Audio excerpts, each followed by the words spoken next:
दोस्तों ये कहानी है साल 1980 की, जब मिथुन चक्रवर्ती का एक पार्टी के दौरान ऐसे ही एक सरफिरे डायरेक्टर से सामना हुआ, तब एक अजीब वाकया बनकर रह गया। 1978 में मिथुन चक्रवर्ती ने पहली सुपरहिट फिल्म दी थी। उस फिल्म का नाम था मेरा रक्षक। और इस फिल्म के साथ मिथुन को एक स्टार का, एक एक्टर का दर्जा मिल गया था। तब लोग कहने लगे थे कि हाँ, एक नया एक्टर आया है बॉलीवुड में।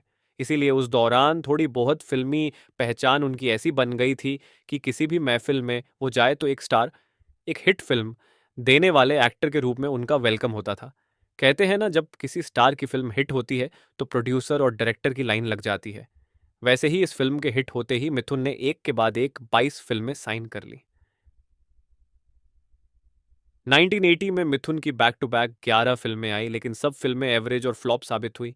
1980 में ही मिथुन की एक और फिल्म आई थी, ख्वाब।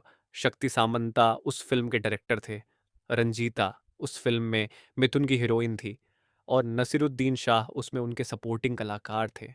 नमस्कार दोस्तों, मैं हूँ चेतन और आप देख रहे हो मुंबई बॉलीवुड, जहां हम फिल्मी हस्तियों के अनसुने किस्से पूरी शिद्दत से करते हैं। तो आज की वीडियो हम बात कर रहे हैं मिथुन चक्रवर्ती के कैसे एक सरफिरे डायरेक्टर से अपने अपमान का बदला लिया। 50,000 की गाड़ी के साथ 5 पैसे की अकल भी रखनी चाहिए। चलिए स्टार्ट कीजिए। ठीक हो गई। ख्वाब फिल्म भी फ्लॉप हुई, लेकिन शक्ति सामंता ऐसे डायरेक्टर थे जो अपनी फ्लॉप फिल्म का भी जश्न मनाते थे। और इसी फिल्म के फ्लॉप होने की भी कामयाबी मनाने के लिए एक पार्टी रखी थी। और मिथुन चक्रवर्ती को डायरेक्टर ने बुलाया है कि फिल्म की पार्टी है, फिल्म फ्लॉप है तो क्या हुआ, जाना पड़ेगा, क्योंकि डायरेक्टर उस जमाने के बहुत ही मशहूर थे। मिथुन चक्रवर्ती उस पार्टी में पहुंचे, महफिलों का दौर जारी था। बॉलीवुड में अक्सर ऐसी फिल्मी पार्टियों में जहां दो पेग अंदर जाते ही इंसान का टॉप फ्लोर खाली हो जाता है, तब सामने वाला इंसान इंसान नहीं दिखता, छोटा बड़ा अपने लिहाज सब भूल जाता है। उसी फिल्मी पार्टी में एक डायरेक्टर टीनू आनंद भी आए थे। शक्ति सामंता टीनू आनंद के दोस्त थे। टीनू आनंद ने दो पेग लगाने के बाद जैसे ही शक्ति सामंता ने टीनू आनंद से मिथुन चक्रवर्ती का इंट्रोडक्शन कराया और कहा कि ये मेरी फिल्म का स्टार है और मैं दो चार फिल्में और इसके साथ प्लान कर रहा हूं, तब टीनू आनंद के ऊपर जो दो पेग का नशा सवार था, उस नशे में उन्होंने मिथुन को देखकर बस फेंकना शुरू कर दिया और कहा, ऐसा है बेटे कि मैं एक फिल्म बना रहा हूं जिसका नाम है कालिया कालिया कालिया, और वो फिल्म तुम्हारे ऊपर पूरी फिट बैठती है क्योंकि तुम भी एकदम रियल कालिया हो। जैसा कि आप जानते हो कि मिथुन चक्रवर्ती का जरा सा डस्टी कलर था, सांवला कलर था, और इस कलर को लेकर भी उनका बहुत जगह पर मजाक उड़ाया गया था। तुमको मेकअप करने की जरूरत नहीं है, तुम रियल में काले लगोगे और मेरी फिल्म कालिया के स्क्रिप्ट में तुम फिट बैठोगे। क्या बोलते हो, सुबह नहा धोकर मस्त सुबह में आ जाओ और मैं तुम्हें इस फिल्म का हीरो बनाता हूं। और जोर जोर से हंसने लग गए। अब शक्ति सामंता समझ गए कि इन्होंने पेग लगा रखा है। ऐसे महफिलों में कुछ बातें अवॉइड भी करनी पड़ती है, लेकिन मिथुन चक्रवर्ती को यह बेइज्जती नागवार गुजरी।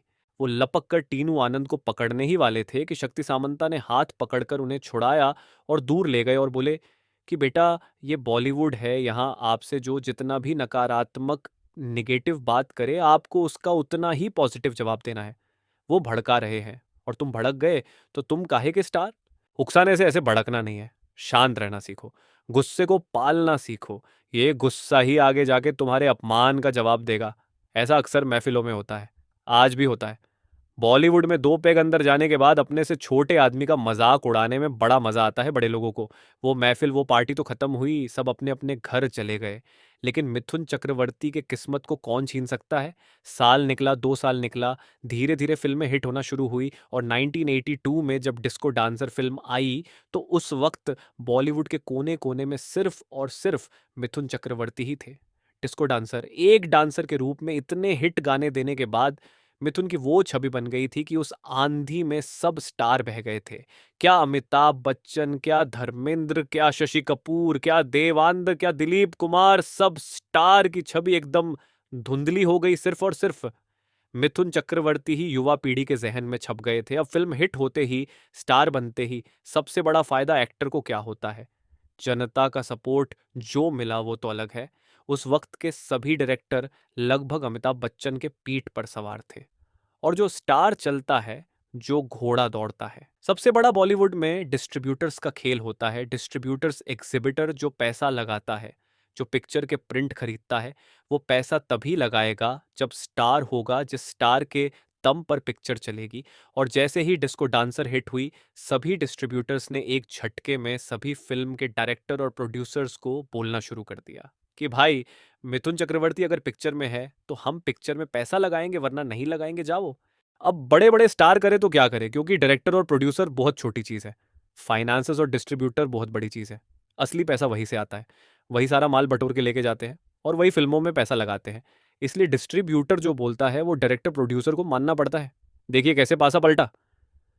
टीनू आनंद डिस्को डांसर के हिट होते ही अपना सर खुजाने लगे कि यार, अगर उस महफिल ने मैं मिथुन की बेइज्जती नहीं करता तो आज मिथुन चक्रवर्ती मेरी पिक्चर जरूर करता, क्योंकि शक्ति सामंता से कहकर मैं मिथुन से एक पिक्चर तो करवा ही लेता।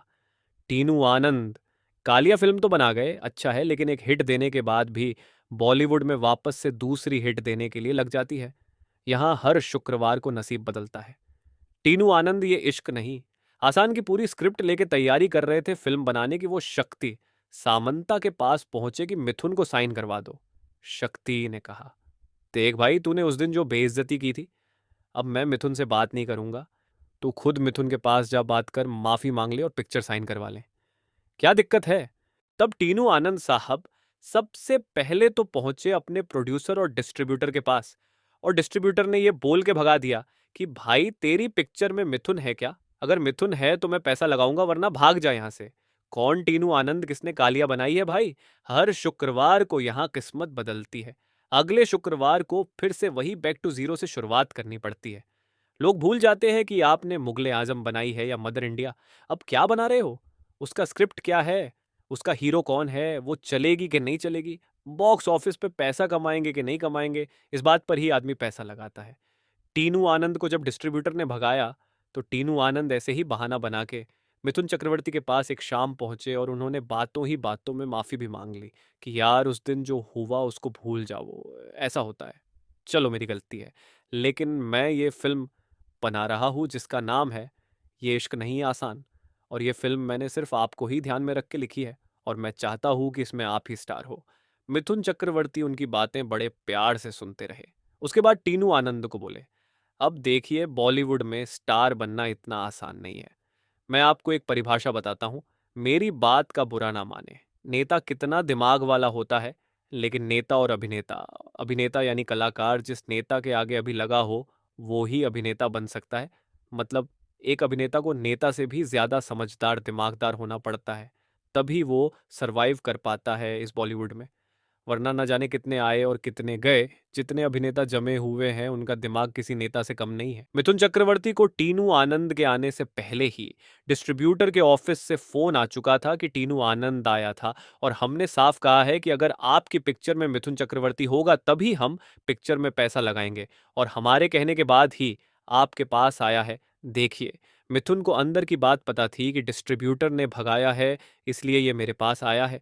जबकि टीनू आनंद साहब बोल रहे हैं कि ये स्क्रिप्ट मैंने सिर्फ आपको ही ध्यान में रखकर लिखी है, और सब मालूम होते हुए भी मिथुन सुनते रहे। टीनू आनंद से पूछा कि दो दो पेग हो जाए। अब टीनू आनंद को पेग पीने की कहाँ हिम्मत है।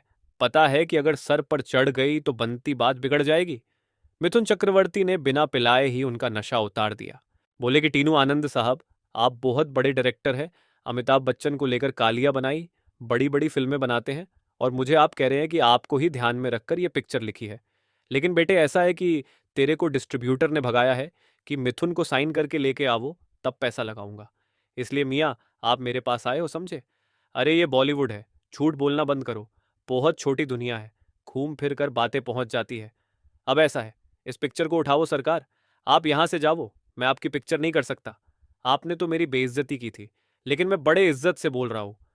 माफ करो भाई, मैं छोटा मोटा कलाकार हूँ, ये फिल्म आप किसी और को लेके बनाओ। उस रात की बात मैं भुला नहीं हूँ, और अक्सर बॉलीवुड में रात की बात कोई भूलता नहीं है। मौका आता है तो आदमी जवाब जरूर देता है। मैं अगर तुम्हारी फिल्म की शूटिंग कर भी लूंगा तो पूरी फिल्म के शूटिंग के दौरान मुझे तुम्हारी वो बेइज्जती अपने जहन के घूमती हुए दिखाई देगी। मैं खुलकर काम नहीं कर पाऊंगा। इसलिए भाई साहब, आप जाओ। टीनू आनंद समझ गए। वो इस बात से शॉक हो गए कि क्या नेटवर्क है बंदे का यार। मैं डिस्ट्रीब्यूटर के ऑफिस से यहाँ आया हूँ, उससे पहले तो बंदे के पास तो फ़ोन आ गया और इसको सारी हकीकत पहले ही पता चल गई, अब डाल नहीं गलने वाली। तब उन्होंने ये इश्क नहीं आसान की स्क्रिप्ट उठाई और चलते बने। बेइज्जती का बदला आखिर आज के समय चुकाना जो था, ये और बात है कि ये फिल्म उन्होंने ऋषि कपूर और पद्मिनी कोल्हापुरी को लेकर बनाई और वो फिल्म बॉक्स ऑफिस पर फ्लॉप साबित हुई। और उसके बाद टीनू आनंद को पिक्चरें बनाने के लिए कहाँ कहाँ धक्के खाने पड़े, ये एक अलग बात है। दो चार फिल्म करने के बाद डायरेक्टर अपना करियर समेटते रह गया और आज अगर वो फिल्म बनाए तो बहुत मुश्किल है कि कोई स्टार हाँ कर दे। लेकिन मिथुन की गाड़ी उसके बाद रुकने का नाम नहीं ले रही थी। एक के बाद एक ब्लॉकबस्टर फिल्में देते देते लगभग 100 सुपरहिट फिल्मों के ब्लॉकबस्टर का रिकॉर्ड उनके नाम हो गया। लगभग 100 से 150 फिल्में ऐसी हैं जो blockbuster, hit, superhit, semi hit है। जीतना मुश्किल होता है अपने करियर को बनाना, उससे भी ज्यादा मुश्किल होता अपने करियर को बनाए रखना। महफिलों में की गई बेइज्जतियां कई बार बदले का रूप बनकर वापस आती है। आप दुनिया को जो देते हो वही आपको घूम फिर कर मिलता है। इसलिए इस बात को हमेशा जहन में रखना चाहिए कि हम जो दुनिया को जो दे रहे हैं वो हमें ब्याज समेत दुनिया से वापस मिलेगा। यही इस बॉलीवुड की कड़वी सच्चाई है। रात की महफिलों में कही गई बातें कड़वी तेज बनकर दिन के उजाले में कब सुनने को मिलती है, ये वक्त बताता है। बड़े बड़े सिकंदर आए और चले गए, न जाने ऐसे ही कितने सुपरस्टार और आएंगे और चले जाएंगे, गुमनामी के अंधेरों में खो जाएंगे। जरा जरा सी गलतियां यहाँ पूरे के पूरे करियर पर भारी पड़ती है। जो जितना सावधानी से चला है, बिना बोले अपना काम करता गया, मेहनत करता गया, वो ही यहाँ सिकंदर कहलाया है। मिथुन चक्रवर्ती ने जो अपने जिंदगी की गाड़ी निकाली है, बड़े बड़े डायरेक्टर्स ने जो समझाया और उस समझ के हिसाब से उन्होंने जो अपना करियर बनाया, वो कमाल है। ऐसे ही नहीं, 350 फिल्मों की मोहर लगी है। बहुत कम एक्टर ऐसे होंगे जो 350 फिल्मों के ग्राफ तक पहुंच पाएंगे और उसमें से लगभग 150 सुपरहिट फिल्म देना कमाल है। आज की वीडियो में बस इतना ही। उम्मीद है आपको ये जानकारी पसंद आई होगी। मिलते हैं अगले वीडियो में एक नए विषय के साथ। तब तक के लिए नमस्कार।